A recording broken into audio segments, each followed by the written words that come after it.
Hello. So, I just played a bit of Resident Evil Village earlier this week, and before I get too into it, I'd like to address a couple things about time to this video.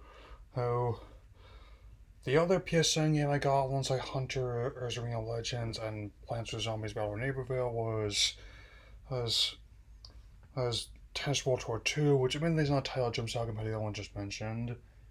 Second one, notably, I know this Pokemon Presents coming by the time you see this, but given how I'm going to be in Hawaii, I won't be able to address it until after I come back. So, but I have other videos you can enjoy. There's this one, so let's talk about Resident Evil Mercenaries. So, a little bit of a confession. I was apparently not aware here that this mode exists in previous installments. Mainly because I associate the series so heavily with being like a single player franchise. It's just the idea of any of this nature just seems foreign to me. He, in an odd way. So I mean, since the first entry that's had it in a long time, though not the first entry overall to have it all, mainly because the track record has been decidedly mixed.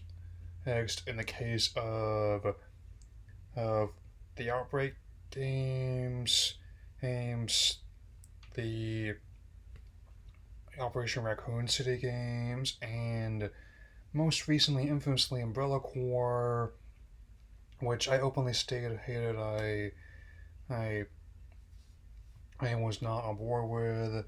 I still don't know how Reaver's gonna fare because even though I opted in, it's been unusually quiet since then, and but thankfully this mode, my understanding, is essentially a timed horde mode where you basically have to defeat a set number of enemies and then make it to the exits before the clock runs out. So more or less.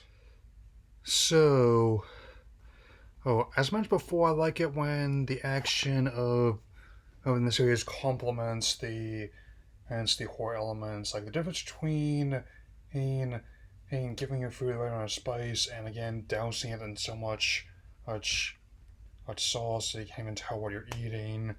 I mean that's why I RE4 I think fares better than and and 6 does. Like how sure there was an issue in 5 as well, but apart from the rock punching scene, there was still enough off in there that I at least found some worth in it. But 6, well, let's just say in hindsight, their attempts to try and and and discard the previous audience in favor of trying to win over COD fans and went about as well as one would expect more than one.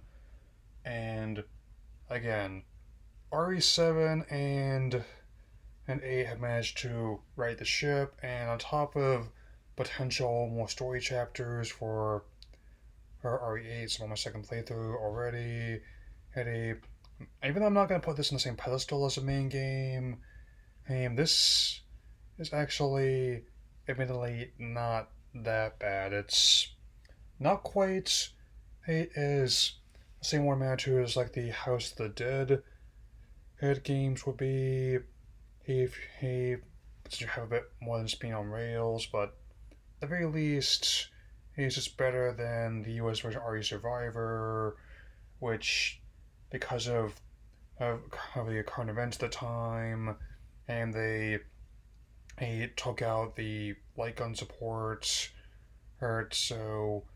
But even at that time, and given how it looked worse than RE2 and 3, and especially the then recent spin off of Code Veronica X, it still was kind of. So, it's at least as good as like some of those Tomb Raider games, the more recent installments where you're shooting the skulls on Croft Manor, at least. So, and I'll definitely have some other video game related videos to talk about next week that I would have scheduled upload out, and I guess that'll be all for now. So take care, everyone. Mm.